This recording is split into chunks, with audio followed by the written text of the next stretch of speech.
औज़ुबिल्लाहिमिनश्शैतानिर्रजीम। बिस्मिल्लाहिर्रहमानिर्रहीम। अस्सलामु अलैकुम वरहमतुल्लाहि वबरकातुहू। के नसीम पर तशरीफ फरमा उत्तर प्रदेश के मजलिस इत्तेहादुल मुस्लिमीन के सदर मोहतरम जनाब शौकत अली साहब, जौनपुर के जिला सदर इमरान बंटी साहब, जनरल सेक्रेटरी अख्तर साहब, नुमान नदवी साहब, अदील अलवी साहब, जावेद सिद्दीकी, शफीउद्दीन साहब, दिलराज बाबू एडवोकेट, अयाज अहमद, कमालुद्दीन साहब, माज साहब, नसीम अहमद साहब, राजेंद्र प्रसाद साहब, कामरान अहमद साहब, आसिफ शेख साहब,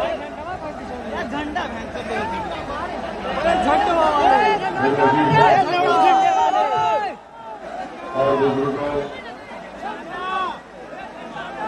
मैं आप तमाम का दिल की गहराइयों से शुक्रिया अदा करता हूं कि आपने अपना कीमती वक्त निकालकर आज के इस जलसे-आम में शिरकत की।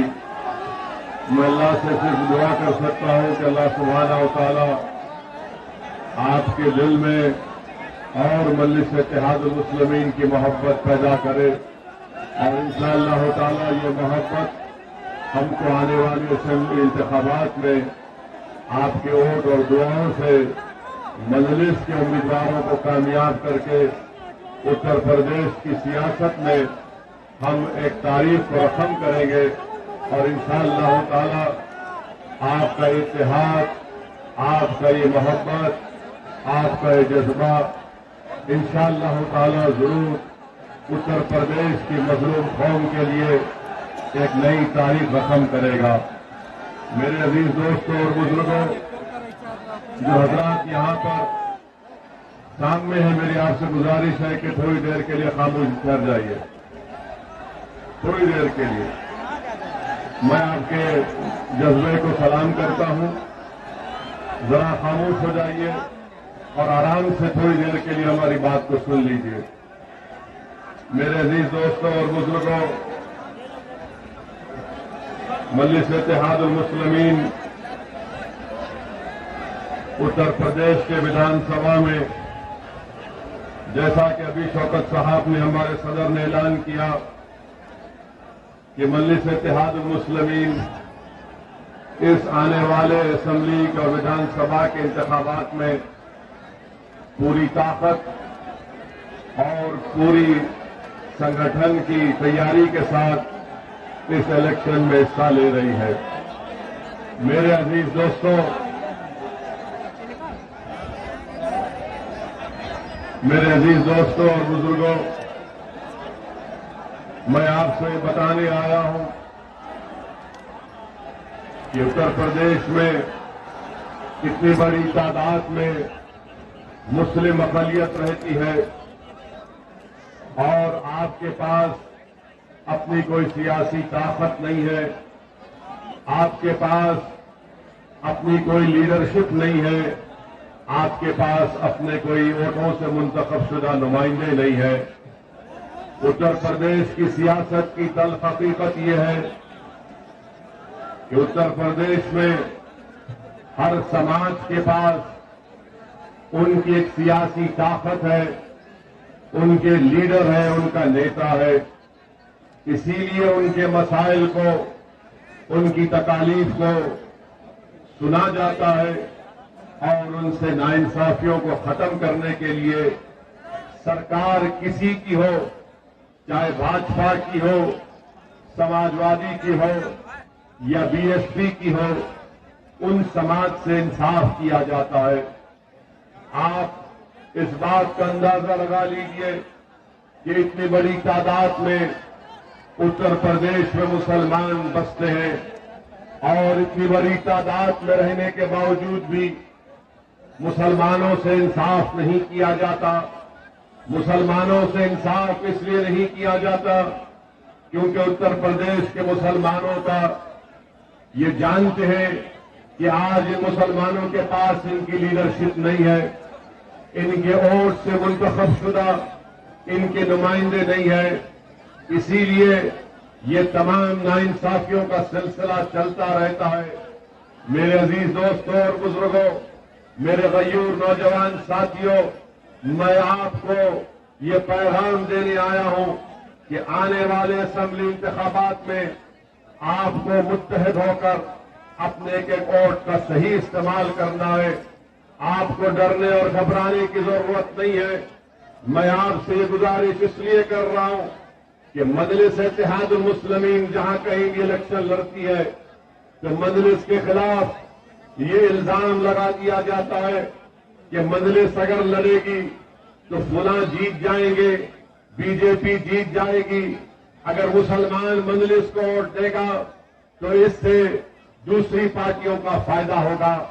मैं आपको ये बताने आया हूं कि आपने 60 साल हर उस पार्टी का साथ दिया जिसने आपसे वादा किया था कि वो आपकी जान की तहफ्फुज़ करेगी, वो हमारे मस्जिद की हिफाजत करेगी, वो हमारे नौजवान बच्चों का एक मुस्तकबिल रोशन करेगी।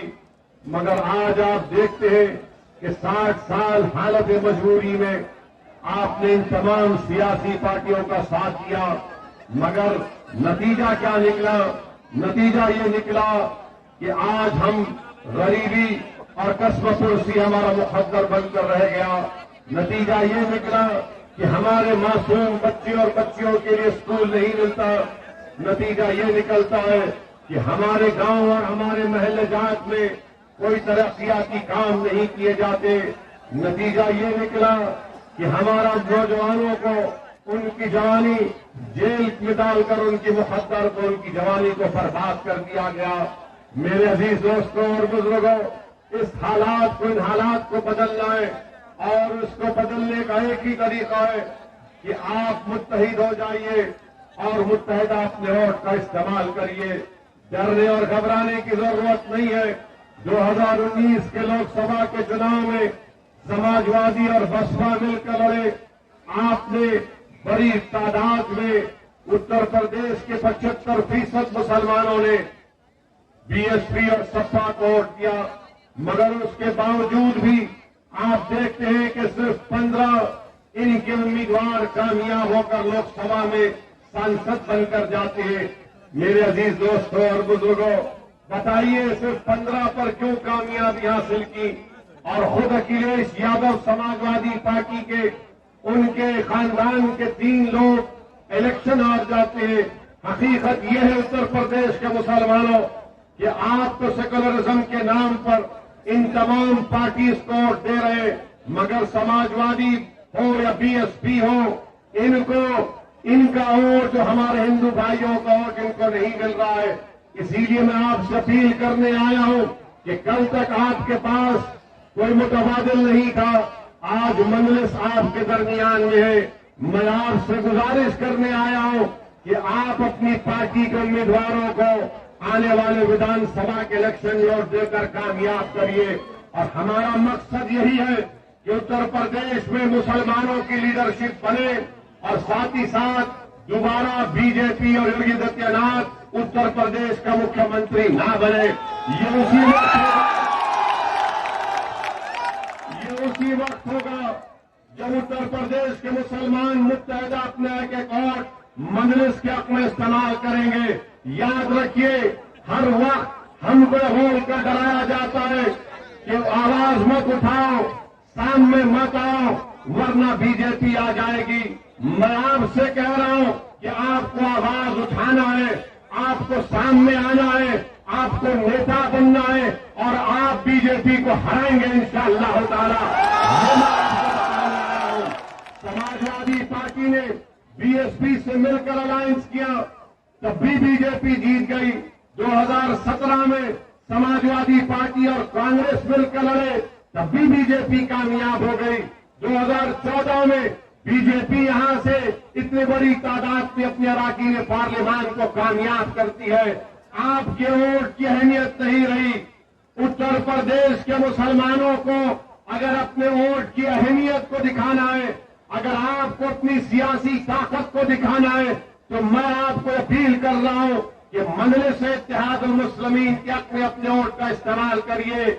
तब जाकर आपकी सियासी ताकत नजर आएगी, तब जाकर आपकी सियासी अहमियत नजर आएगी।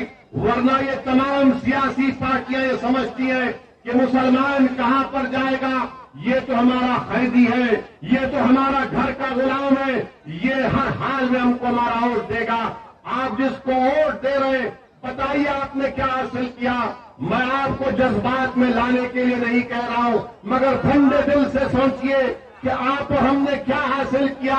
हमारे बच्चे जेलों में पड़े हुए, कभी जेल में एनकाउंटर हो जाता है, कभी दहशतगर्दी के नाम पर जेल में झूठे केसों में डाल दिया जाता है। आपको इन हालात को बदलना है। अगर आपको तकलीफ है कि नाइंसाफी को खत्म करना है, तो मेरे अजीज दोस्तों और बुजुर्गों, आपको अपने वोट का सही इस्तेमाल करना पड़ेगा। मैं जब हम मजलिस यहां पर आती है, तो सब मिलकर कहते हैं कि मजलिस इनकी एजेंट है। कभी अब आपने सुना कि उत्तर प्रदेश के मुख्यमंत्री योगी आदित्यनाथ ने कह दिया कि ओवैसी समाजवादी का एजेंट है। समाजवादी पार्टी बोलती कि ओवैसी बीजेपी का एजेंट है। कांग्रेस बोलती कि ओवैसी फुला का बी टीम है।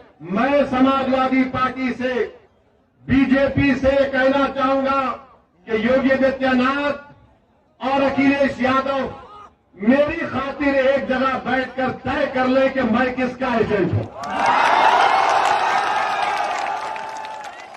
आप दोनों बैठ जाइए। जैसा अखिलेश यादव ने अपने घर की शादी में मोदी को बुलाया, पूरे भाजपा के लीडरों को बुलाया, उसी तरह कहीं एक जगह बैठ जाइए, बैठ के फैसला कर लीजिए कि ओवैसी किसका एजेंट है। बाबा आप भी बैठ जाओ, अखिलेश को भी अपने साथ बिठाओ। और मैं आपके दरमियान में खड़े होकर ये कह रहा हूं, पहले भी कहा था, आज भी कह रहा हूं, किसी माइकल लाल में हिम्मत नहीं है ओवैसी को एजेंट बनाने की। किसी माइकल लाल में हिम्मत नहीं है। और याद रखो, वो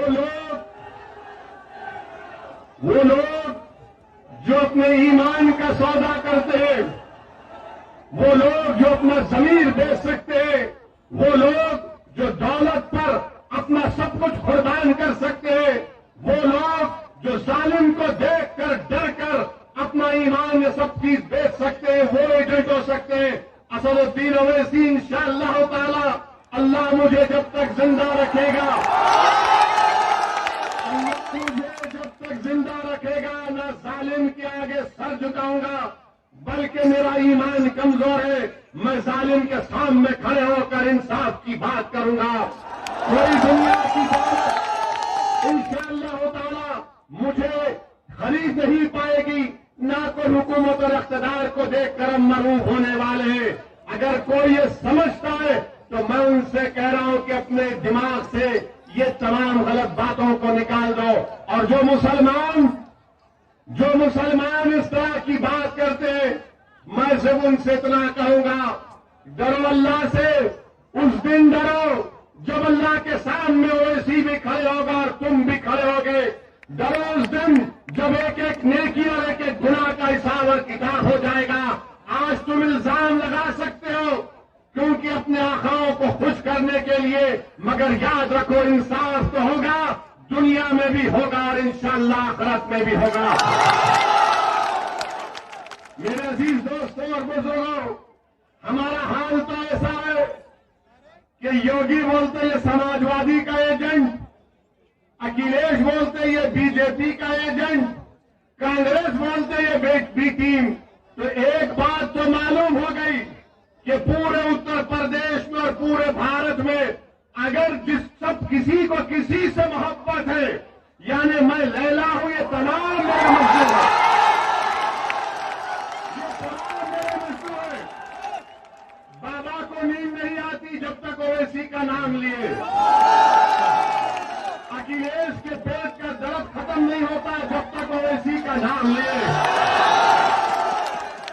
और राहुल भाग गए। तो ये हम पर इल्जाम। आप सुनिए, अभी सुनने का टाइम, नारा आखिर में नारा लगाएंगे, अभी सुनने का वक्त है। आपने 2 दिन पहले सुना कि मुख्यमंत्री कह रहे हैं कि मैं उस शख्स से कह रहा हूं कि उत्तर प्रदेश के माहौल को खराब मत करो। उत्तर प्रदेश के मुख्यमंत्री ने कहा कि CAA के नाम पर माहौल को खराब मत करो। मैं मुख्यमंत्री जौनपुर से कह रहा हूं, जो उत्तर प्रदेश का माहौल है मैं वही माहौल बयान करने आया हूं। और फिर उत्तर प्रदेश के मुख्यमंत्री, आप जान लीजिए कि जब चुनाव होंगे उत्तर प्रदेश की जनता आपको गोरखपुर में भिजा देगी, आप मुख्यमंत्री नहीं रहेंगे, आप नहीं रहेंगे। और ये बोल रहे हैं माहौल की बात उत्तर प्रदेश के मुख्यमंत्री करते हैं। बाबा जरा ये तो बता दो, योगी आदित्यनाथ जरा ये तो बता दो कि उत्तर प्रदेश में जो कल नेशनल फैमिली हेल्थ सर्वे आया, उस सर्वे में ये बात उत्तर प्रदेश के बारे में बताई गई कि उत्तर प्रदेश की जनता अपने जेब से पहले से ज्यादा खर्चा करती है अपना इलाज कराने के लिए। बताओ बीजेपी वालों, क्या ये सच है या झूठ है? National family health survey Modi की सरकार करती है। दिल्ली में मोदी कह रहे कि उत्तर प्रदेश की जनता सेहत और अस्पताल जाने के लिए ज्यादा पैसे खर्चा करती है। मोदी की सरकार कह रही है कि उत्तर प्रदेश में बच्चों की पैदाइश बहुत कम हो गई, मगर योगी बोले मुसलमान बहुत पैदा कर रहे हैं।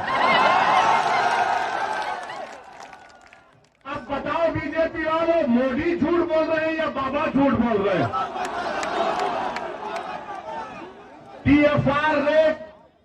टीएफआर रेट उत्तर प्रदेश का गिरता जा रहा है, मगर भाजपा को यूपी में दिख रहा है कि मुसलमान बच्चे बहुत पैदा कर रहे हैं। ये मोदी की सरकार कहती है। तीसरा, वो नेशनल फैमिली हेल्थ सर्वे ये भी कहता है कि उत्तर प्रदेश में 6 महीने से 60 महीने के दरमियान में जो बच्चे पैदा होते हैं उनमें खून की कमी होती है। 6 महीने से 60 महीने के दरमियान जो बच्चे उत्तर प्रदेश में मासूम बच्चे और बच्चियां हैं वो एनीमिक है, उनको खून की कमी है। बाबा, तुम मेरा खून चूसने के बजाय उन गरीबों के बच्चों का ख्याल रखो। ये दिल्ली की मोदी की सरकार कह रही है कि टीएफआर रेट 2.7 से 2.4 तक गिर गया। और बाबा कह रहे हैं मुख्यमंत्री के माहौल उत्तर प्रदेश में, मेरे अजीज दोस्तों और बुजुर्गों, यहां पर 50% महिलाएं उत्तर प्रदेश में एनीमिक है, यानी खून की कमी है। आप कौन सी सरकार दे रहे हैं? आप कौन सा काम किए 4.5 साल में जिसकी बुनियाद पर बीजेपी कह रही है कि हो जाएगा, कामयाब हो जाएंगे? अच्छा, आप ये भी देख लो, पूरे भारत में मोदी की सरकार में सिर्फ 11% बच्चों को खाना मिलता है। कौन सी सरकार बीजेपी दे रही है? सिवाय ठोक दो, बुलडोजर चला दो, अरे इस तरह की बातें करने से कुछ हासिल नहीं होगा। अब आप ये देख लीजिए, बीजेपी की सरकार में, जब बीजेपी की सरकार बनी अप्रैल 2017 में, उस वक्त ये कहा गया था कि डबल इंजन की सरकार, कहा गया था ना कि मोदी एक इंजन, योगी एक इंजन। अब नहीं मालूम बड़ा इंजन कौन सा था, छोटा कौन सा था। कहा गया डबल इंजन। अच्छा, डबल इंजन में क्या हुआ? उस वक्त 2017 में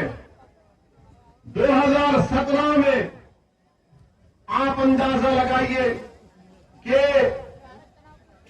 इतने लोगों को जिनके पास नौकरी नहीं थी मगर नौकरी चाहते थे, उस वक्त 40 लाख थे 2017 में, अब अगस्त 2021 आते आते 56 लाख हो गया, यानी 16 लाख लोग नौकरी करना चाहते बढ़ गए।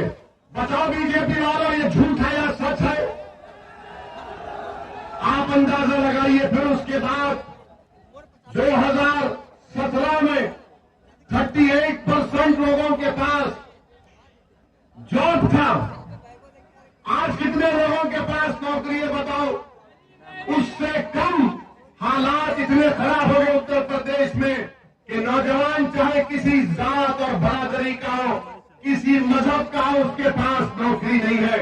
मेरे अजीज दोस्तों और बुजुर्गों, जो असदुद्दीन ओवैसी पर इल्जाम लगाते हैं भड़काऊ भाषण का, सुनो एक और भड़काऊ भाषण अब तुम्हारे सामने कर रहा हूं।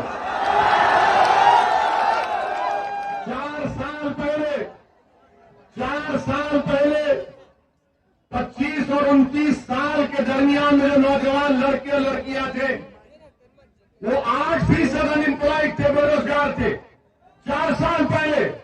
अब हम नवंबर 2021 में आपको मालूम कि जिनकी उम्र 25 और 29 साल है, कितने लोग उत्तर प्रदेश में बेरोजगार है?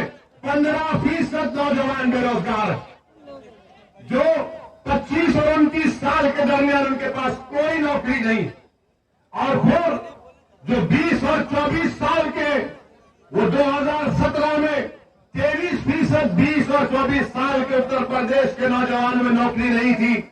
आज वो बढ़ते बढ़ते 31% हो गया, 31% हो गया। यानी बाबा के राज में 23 से 31% 20 और 24 साल के दरमियान के लोगों नौजवानों के पास नौकरी नहीं है, बेरोजगार है। और बाबा बाजा बजा रहे हैं तो ओवैसी का। बाबा को ये नजर नहीं आता कि 20 और 24 साल के दरमियान में बच्चे 31% बेरोजगार है। मोदी को नजर नहीं आता है कि 25 और 29 साल के दरमियान के नौजवानों में 15% बेरोजगार है, नौकरी नहीं है। इनको सिर्फ एक ही नजर आता, दाढ़ी जिसके चेहरे पे टोपी है, इसको दिखाते देखो ये है, ये है। बताओ ये झूठ है या सच है? बीजेपी वालों, तुमने नौकरियां नहीं दी। अच्छा, फिर इनको बड़ी मोहब्बत, भाजपा को बड़ी मोहब्बत मुस्लिम महिलाओं से। हम ट्रिपल तलाक का कानून लाए, हम मुसलमान महिलाओं से ऐसा करेंगे। अरे हम तुमसे पूछ रहे, तो हमारे बहनों की फिक्र कर रहे, हमारी भाभी की भी जो फिक्र करो। हमारी भाभी कहां है? अब आप सुनिए महिलाओं के बारे में। जो महिला काम करना चाहती है उसके पास काम नहीं है। 38% उत्तर प्रदेश में महिला काम करना चाहती है, नौकरी नहीं है। इनसे पूछेंगे महिलाओं के बारे में तो बोलेंगे नहीं, वो लव जिहाद, मजहब तब्दीली का कानून। अरे महिला काम करना चाहती है, भाजपा वालों तुम्हारे पास इसका कोई जवाब नहीं है। और फिर मेरे अजीज दोस्तों और बुजुर्गों, क्या यहां पर ये आप देखिए मोदी जी ने काम पूर्वांचल में हाईवे बना दिए, देखा ना? प्लेन उतारा ना, प्लेन उतारा ना। क्यों उतारा प्लेन? मोदी जी ने? नहीं समझ में आया आपको? एक जोक सुना रहा हूं। क्योंकि ये तो हटो, ये बीच में क्यों आ रहे तुम लोग?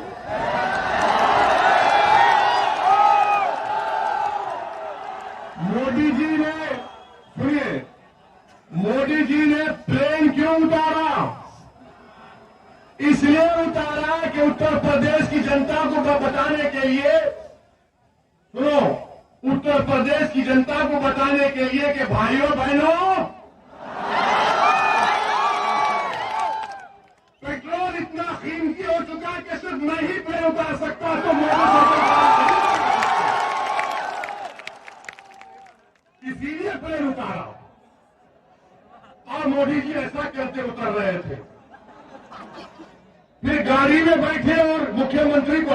छोड़ दिए। किसी उत्तर प्रदेश के शातिर नौजवान ने एक वीडियो बना दिया बाबा को दिखाते हुए कि अकेले अकेले कहां जा रहे हो। क्या पेट्रोल डीजल महंगा नहीं हुआ? क्या पेट्रोल डीजल महंगा नहीं हुआ? क्या सरसों का तेल महंगा नहीं हुआ? क्या गैस का सिलेंडर महंगा नहीं हुआ? महंगाई नहीं बढ़ रही है? क्या महंगाई नहीं बढ़ रही है? तो फिर तुम वोट किसको दोगे? तुम महंगाई को देख कर क्या बीजेपी को वोट दोगे? तुम क्या पेट्रोल की डीजल की कीमत देखकर बीजेपी को वोट दोगे? तुम क्या गैस का सिलेंडर जो 1400 रुपया हो चुका है क्या तुम बीजेपी को वोट दोगे? क्या तुम सरसों के तेल को अपने खाने में मिलाओगे या पानी को मिलाकर खाना बनाओगे? बताओ तुम किसको वोट दोगे फिर? मेरे अजीज दोस्तों और बुजुर्गों, बीजेपी कीमतों को कम करने में नाकाम साबित हुई है। कीमतों को कम करने में नाकाम साबित हुई है। और मोदी जी बात करते हैं कि हमने वो बना दिया, हमने ये कर दिया, हमने फुला कर दिया। और ये योगी आदित्यनाथ कहते ओवैसी फुला है, ऐसा कर देंगे, फुला कर देंगे। याद रखो बीजेपी वालों, मैं मरने को तैयार हूं, तुम मारने तैयार हो, मुझे बताओ। मैं जहां कहीं भी जाता हूं, मैं जहां कहीं भी जाता हूं, यही समझता हूं कि कल शाम तक या मैं जिंदा नहीं रहूंगा या सुबह का सूरज नहीं देख पाऊंगा। ये मेरा ईमान है, ये मेरा ईमान है। और अगर ये लोग समझ रहे कि हम मौत से डरते, नहीं डरते मौत से। हम मौत के बाद जो हिसाब होगा उससे डरते, मौत से नहीं डरते हम।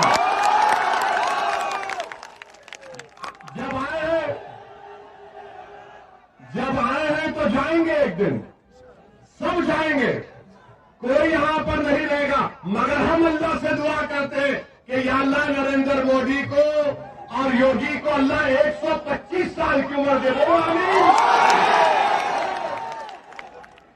और हमको अल्लाह सेहत से जिंदा रखे, ऐसी सेहत दे कि हम जिंदा रहे तो अल्लाह के आगे सर झुकाए, जालिमों के आगे कभी ना झुकाए इंशाअल्लाह। और फिर ये दूसरा, इनका बहुत बड़ा सीजरा है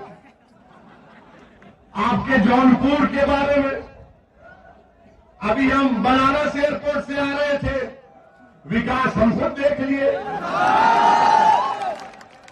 गाड़ी चलती नहीं है। ऐसा दिखता है कि खड्डे रोड में देखता, ऐसा लगता है कि खड्डे खुद रोड बन चुके हैं, चलती नहीं है गाड़ी। ये विकास है। अच्छा आपका देखिए, क्या जौनपुर में जो किसान है उनकी खेतों का क्या हाल है? उनकी खेतों का हाल यह है कि किसान रात में नहीं सो पाता कि कहीं गाय ना चले जाए, कहीं भैंस ना चले जाए, कहीं जंगली सूअर ना चले जाए। पूरी खेत साफ कर देते, क्योंकि बीजेपी के दौर में किसान की खेत गाय भैंस जंगली सूअर खा सकते हैं, अगर किसी को हाथ लगाए तो उसकी इज्जत इंसान से ज्यादा। ये हो रहा है। और फिर जौनपुर में आपकी रोड है, एक जौनपुर सदर में जो रोड है 5-5.5 किलोमीटर की, अगस्त के महीने में यहां के सांसद भी आकर पत्थर लगाए कि मैंने करवाया, बीजेपी का एमएलए भी आकर लगवा दिया कि मैंने करवाया। आप फिर ये भी जानते हैं कि यहां पर रोड इतनी खराब है कि हड्डियों में दर्द होता है, फेफड़े खराब हो रहे हैं धूल से। मगर बीजेपी बात करती है विकास की। कौन सा विकास की आप बात करते हैं? और पूरा जौनपुर जिले में डेंगू फैला हुआ है, इंसानों के फेफड़े, उनके लंग्स खराब हो रहे हैं। और आपके पास जौनपुर शहर में अमृत स्कीम आई पानी की, कलेक्ट्रेट कचहरी से शेखपुरा तक 260 करोड़ की पानी का लाइन मंजूर हुई। 2 साल में माशाअल्लाह से खाली 15% काम हुआ है। वाह योगी आदित्यनाथ, क्या विकास कर रहे हैं आप जौनपुर में, बहुत अच्छा। अब आप आइए, ये कहते हैं यूपी में बहुत विकास हुआ, क्या आपने नहीं देखा कि जौनपुर में फतेहपुर रेलवे क्रॉसिंग के पास 3 मासूम बच्चियां जिनका नाम प्रीति है, कपिल है 14 साल की, काजल है और आरती है, ये आहोरी गांव के हैं। 15 नवंबर के दिन इन तीनों बच्चियों ने जो लेबर का काम करती थी, गुर्बत की वजह से, बाबा गुर्बत की वजह से ट्रेन के सामने कूदकर तीनों बहनों ने अपनी जान गंवा दी। ये आपका विकास है? बात करो इन बच्चियों के बारे में जो गुर्बत की वजह से अपनी जान खुदकुशी कर गए। मगर बीजेपी बात करेगी किसकी? ओवैसी की बात करेगी। बीजेपी बात करेगी हिंदू मुस्लिम की बात करेगी, बीजेपी बात करेगी दंगों की बात करेगी। अरे ये इंसानों के लिए तुमने क्या किया बताओ, तुमने क्या किया बताओ। ये 3 मासूम बच्चियां गुर्बत की वजह से ट्रेन के आगे कूदकर अपनी जान दे देती हैं और आपको इसकी कोई फिक्र नहीं है। 9 नवंबर को 2021 को एक 15 साल की बच्ची का जाफराबाद पुलिस स्टेशन में उसका रेप कर दिया गया। बाबा ये माहौल है उत्तर प्रदेश का, ये माहौल है। और आप जानते हैं यही कश्मीर में उरी में एक हमारा भारत की आर्मी का कैंप था, वहां पर हमला हुआ था। यही जौनपुर का एक बहादुर सिपाही जिसका नाम राजेश सिंह था, वो आतंकवादियों के हमले में उरी में मारा गया। क्या राजेश सिंह के नाम की गेट बनी गई? अब तक गेट नहीं बनी गई उसके नाम से। और ये बड़ा नेशनलिज्म की मोदी और योगी बात करते हैं। वो राजेश सिंह जो उरी में मारा गया, उसके नाम के गेट नहीं बन पाती है। और बीजेपी कहती है कि ये ऐसा करेंगे बड़ी खास के पास। तो मेरे अजीज दोस्तों और बुजुर्गों, और फिर बीजेपी ये भी कहती है कि ओवैसी यहां पर आकर माहौल को खराब नहीं करना। मैंने क्या कहा था? अरे आप हमारी आवाज को सुनो, हमको सुनो, बस छोड़ दो। तुम्हारे सामने योगी खड़ा हुआ है, सुनो। इनको एतराज है कि मीडिया के लोग बैठ जाए। मैं तुमसे क्या कह रहा हूं, मेरी बात सुनो। हमारे सामने योगी है, मोदी है, अखिलेश है, हमारे सामने आरएसएस है, विश्व हिंदू परिषद है, बजरंग दल है, सब है। मगर तुम्हारे दिलों तक अगर मेरी बात पहुंच गई तो वही काफी है। मुझे देखने की जरूरत नहीं है, अल्लाह हम सबको देख रहे हैं, हमको काम करना है मिलकर। क्या तुम मेरे साथ दोगे? क्या तुम हमारी आवाज को समझोगे? क्या तुम मिलकर लड़ेंगे इंशाअल्लाह? क्या तुम जालिमों से डरोगे? क्या तुम हुकूमत से डरोगे? क्या तुम अपने वोट का इस्तेमाल करोगे?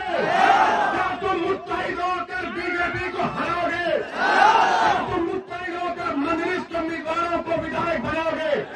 इंशाअल्लाह ताला पे होगा जरूर। तो हमको देखने की जरूरत नहीं है, अपने आप को देखो, अपने हाल को देखो, अपने घर को देखो, अपने बच्चों के स्कूल को देखो, उन जेलों को देखो जो उत्तर प्रदेश में आज मुसलमान 27% जेल में बैठे हैं। 27% उत्तर प्रदेश में मुसलमान जेल में। बताओ फिर कौन उनकी आवाज उठाएगा? कौन उनकी आवाज उठाएगा? लोनी में 6 मुसलमानों को गाय की स्मगलिंग में घुटने पर गोली मारी गई, उसमें 18 साल से कम उम्र का बच्चा भी। उस बच्चे का क्या किया था? उस बच्चे ने गोली मार दी गई। काशगंज में अल्ताफ को पुलिस स्टेशन में मार दिया गया। बताओ अल्ताफ ने क्या गुनाह किया था? इल्जाम लगाया कि किसी और की बच्ची को लेकर भागा था, मगर बाद में मालूम हुआ वो बच्ची 18 साल से ज्यादा उम्र की थी। बताओ इन लोगों का फैसल क्या गुनाह किया था? जो तरकारी बेचता था 16 साल का बच्चा जो पुलिस कस्टडी में मर गया। बताओ मेरे अजीज दोस्तों और बुजुर्गों, ये नाइंसाफी नहीं है तो क्या है? बताओ उत्तर प्रदेश के मुसलमानों, मैं आपसे मुखातिब हूं, मैं आपसे शिकायत कर रहा हूं। आखिर सिर्फ 2% हमारे बच्चे उत्तर प्रदेश में ग्रेजुएट क्यों होते हैं? सिर्फ 2%। आखिर 60% ड्रॉप आउट रेट क्यों है? कौन जिम्मेदार है मेरे भाई? हम जिम्मेदार हैं। अगर आप इन सियासी जमात से कहेंगे नहीं, जिस दिन आप अपना वोट का इस्तेमाल करेंगे, मजलिस का वोट देंगे, आप अपनी सियासी लीडरशिप को बनाएंगे, तो तब आप देखेंगे हालात बदलेंगे, नाइंसाफियों के दौर का खात्मा होगा। कोई हमसे नाइंसाफी करने से पहले सोचेगा। और ये जो समाजवादी पार्टी है, कांग्रेस है, इनके पास अगर कोई मुस्लिम नेता है, वो बेचारा मंच पे आता है तो उससे कहते हट जा, सामने मत आ, वरना बीजेपी आ जाएगी। यानी ये तो वो हो गया वो पिक्चर का डायलॉग कि सो जा वरना गब्बर सिंह आ जाएगा।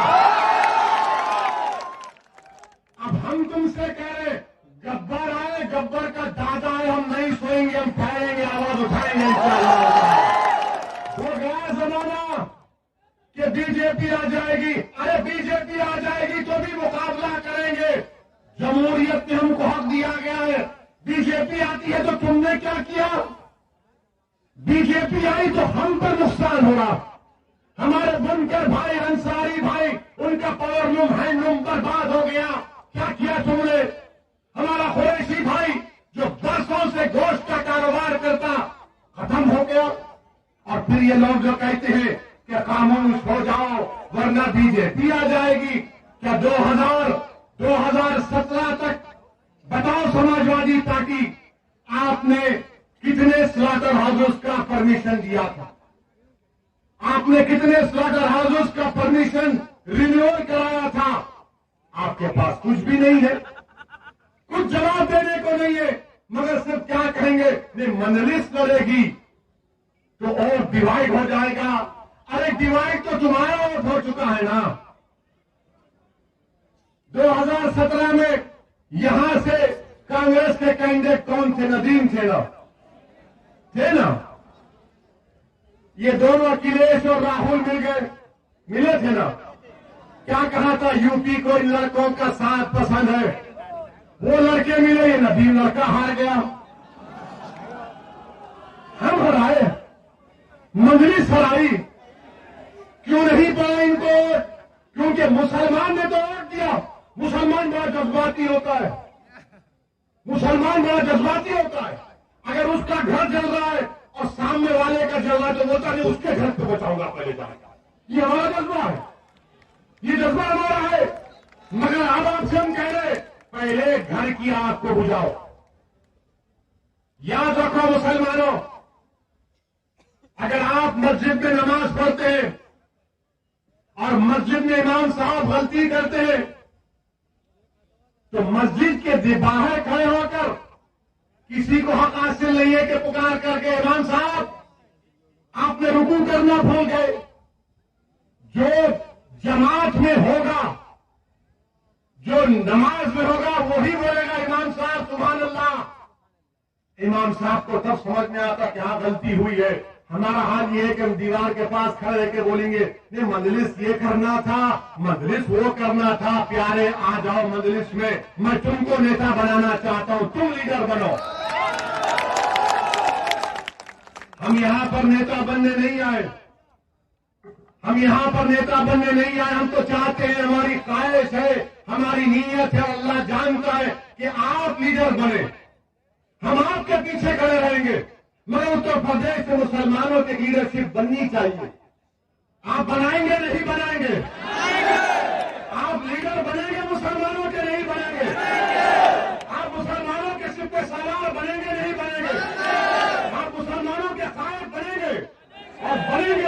इंशाअल्लाह ताला। आप मुकद्दर के फैसले करेंगे। याद रखो, जिस दिन आप उत्तर प्रदेश में मुसलमानों की क़यादत को बनाएंगे, कोई उत्तर प्रदेश के सियासी फैसले तुम्हारी आवाज के बगैर तुम्हारे से पूछ कर नहीं किए जाएंगे। आज क्या हो रहा है कि आज हमारी कोई अहमियत नहीं है। आज हमारी कोई अहमियत नहीं है। मुख्यमंत्री के बारे में कह रहा था, मुख्यमंत्री ने कहा मेरी तकरीर हुई थी हमारी, उसमें हमने CAA का जिक्र किया था। CAA का कानून याद है ना? हमने ये कहा था, अब फिर कह रहे योगी आदित्यनाथ, आप भी सुन लो, अगर आपके यहां पर LIO के लोग हैं तो इस हमारी तकरीर के इस हिस्से को रिकॉर्ड करके मुख्यमंत्री को जरूर सुनाना, जरूर सुनाना।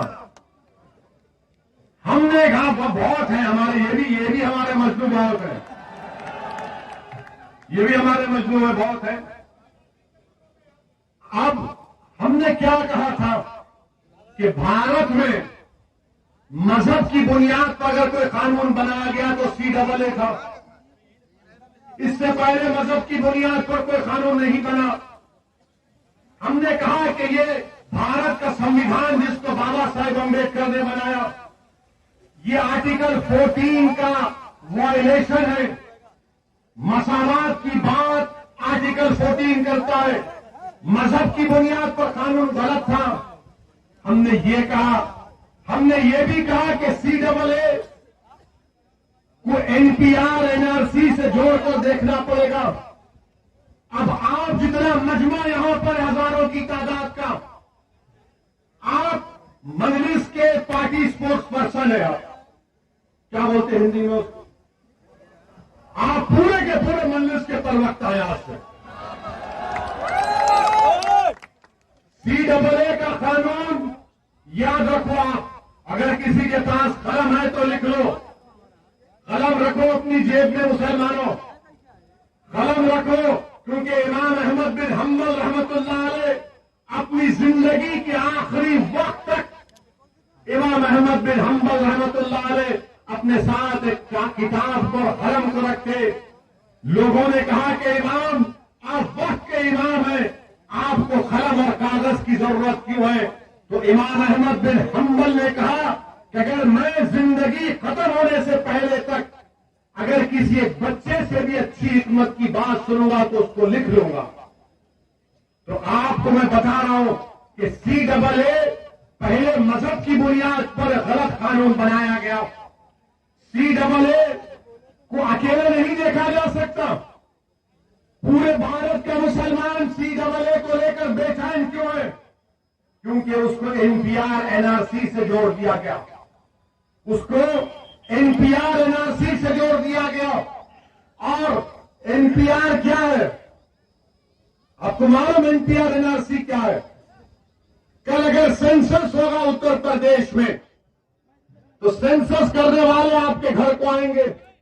आपका नाम, आपका मजहब, आपकी पासपोर्ट की कॉपी, आधार कार्ड, आप कहां पैदा हुए, वालिद वालदा कहां पैदा हुए, उनका कागज पूछेंगे और एक लिस्ट बनाकर तहसीलदार के दफ्तर में पहुंचा देंगे।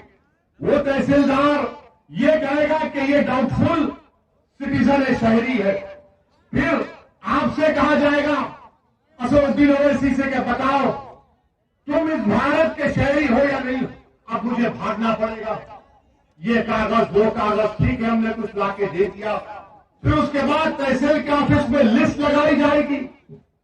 वहां पर ये संघ परिवार के लोग जाएंगे और जहां जहां मुसलमान का नाम रहेगा वो बोलेंगे डाउटफुल है, ये डाउटफुल है, ये भारत का शहरी नहीं है।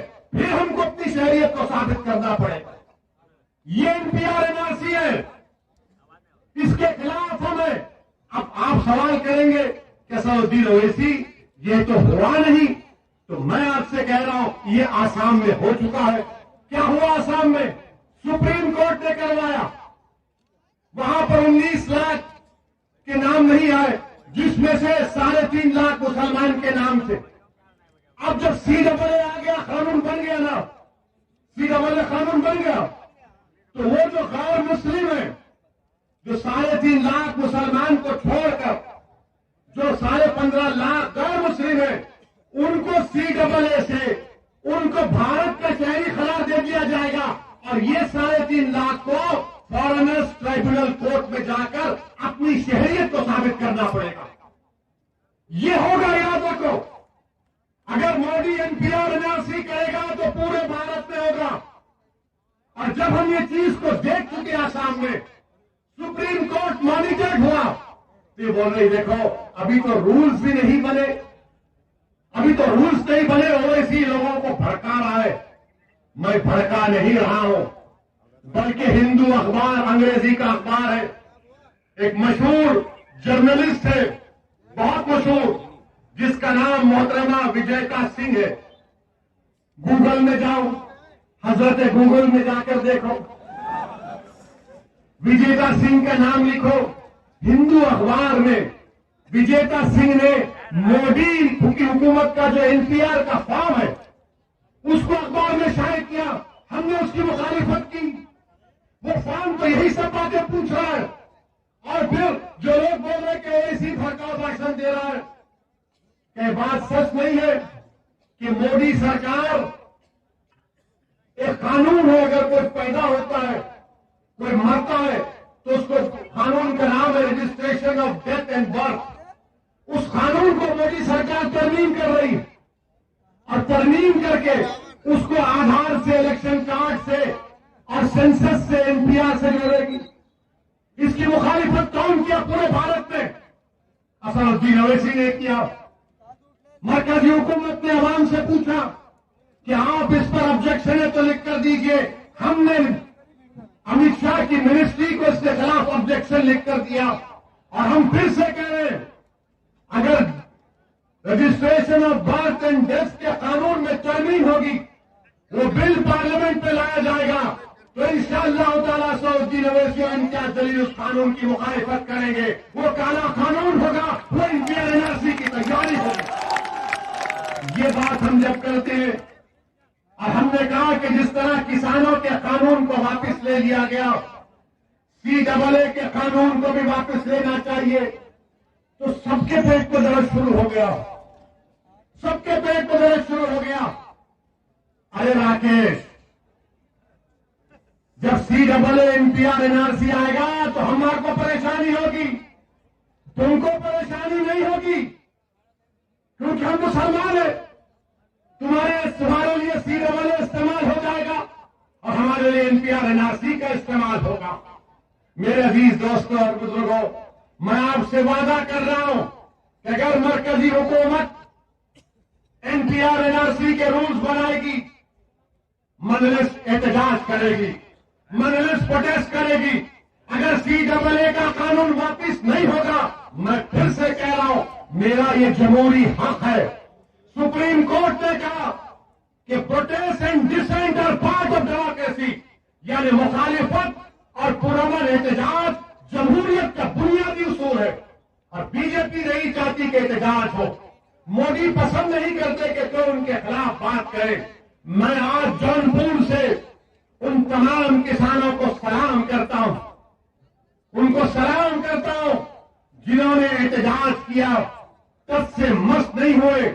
और जो लोग आज आकर मुझसे कह रहे हैं असदुद्दीन ओवैसी इस पर बात मत करो, तो किसानों के पास जाकर अगर किसी ने कहने की हिम्मत क्यों नहीं की कि सुप्रीम कोर्ट ने तो सस्पेंशन में कर दिया था ना किसान के कानून को, उनसे कहना था कि खामोश हो जाओ। अरे यहां तो कानून बन चुका है पार्लियामेंट में, मैं आसाम में देख चुका हूं क्या हो रहा है। हम कैसे खामोश बैठेंगे? हम खामोश नहीं बैठ सकते। नरेंद्र मोदी की सरकार को CAA के कानून को वापस लेना चाहिए, ये हमारा मुतालबा है। क्या आप सब इसकी तारीफ करते हैं? क्या CAA का कानून वापस होना चाहिए? क्या CAA का कानून वापस होना चाहिए? जिस तरह किसान कानून वापस हुआ, क्या जौनपुर की जनता CAA कानून की वापसी का मुतालबा करती है? तो जोर से नारा लगाइए, नारे तकबीर।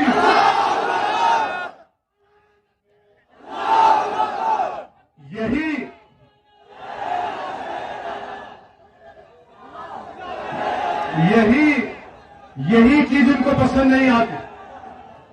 और हम अपने भाइयों से कहना चाह रहे हैं, जब एनपीआर एनआरसी होगा तो सिर्फ मुसलमान नहीं, दलित को भी, यादव को भी, राजभर को भी, ब्राह्मण को भी, सबको लाइन में खड़ा रहना पड़ेगा। सबको लाइन में खड़ा कर देंगे मोदी जी, सबको लाइन में खड़ा कर देगा। बोले कागज लाओ। मेरे अजीज दोस्तों और बुजुर्गों, इन अहम बात पर आपकी तवज्जो चाहता हूं और मैं आपसे वादा कर रहा हूं कि उत्तर प्रदेश के असेंबली इलेक्शन में आप मजलिस इत्तेहाद और मुस्लिमीन के उम्मीदवारों को अपना विधायक और एमएलए बनाइए। ये विधायक जब जीत कर उत्तर प्रदेश के विधानसभा में जाएंगे, ये तमाम के तमाम एक आवाज में उत्तर प्रदेश की विधानसभा में खड़े होकर इस बात का मुतालबा करेंगे कि सीएए का कानून वापस लेना चाहिए, एनपीआर एनआरसी के रूल्स नहीं बनने चाहिए। आप मजलिस को वोट दीजिए, मजलिस को कामयाब करिए। हमारा विधायक जीत कर जाएगा तो आपकी बात करेगा, जौनपुर की डेवलपमेंट की बात करेगा, उत्तर प्रदेश के मुसलमानों के इंसाफ की बात करेगा और तमाम मजलूम आवाम के इत्तेहाद की बात करेगा। मेरे अजीज दोस्तों और बुजुर्गों, हिम्मत और हौसले को बुलंद रखिए और याद रखिए कि जो लोग हमसे कह रहे हैं कि जाओ जाकर मोदी से कहो, उनसे कहो, अरे याद रखो तुमने दुनिया के सामने होकर अपनी बेबसी का इजहार किया। हां, हम भी रोते हैं मगर दुनिया के सामने नहीं, रब करीम के सामने सर झुकाकर हम रोते हैं कि या अल्लाह इस कौम को, तेरे हबीब की उम्मत को इस मुल्क में इज्जत से नवाज दे।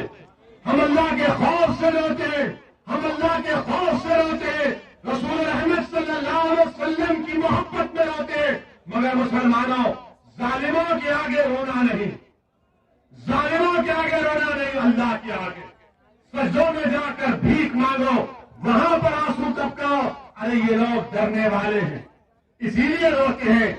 हाँ, हम रोते हैं मगर अल्लाह के आगे रोते हैं और अल्लाह हमारी बात को सुनने वाला है, अल्लाह हमारी बात को जानने वाला है। और उत्तर प्रदेश में इंशाअल्लाह ताला आपकी क़यादत उभरेगी। जब तक अल्लाह सुब्हानहू व तआला मजलिस इत्तेहाद और मुस्लिमीन को आबाद और शादाब रखेगा, हम आते रहेंगे। मेरी आपसे गुजारिश है कि विधानसभा के चुनाव में मजलिस के उम्मीदवार का निशान पतंग है, पतंग के निशान पर मोहर बटन दबाइए, अपनी पार्टी को कामयाब करिए। दूसरी मर्तबा जौनपुर को आया हूं और बार बार आता रहूंगा। अल्लाह आपके इस मोहब्बत को, इस जज्बे को सलामत रखे। आपका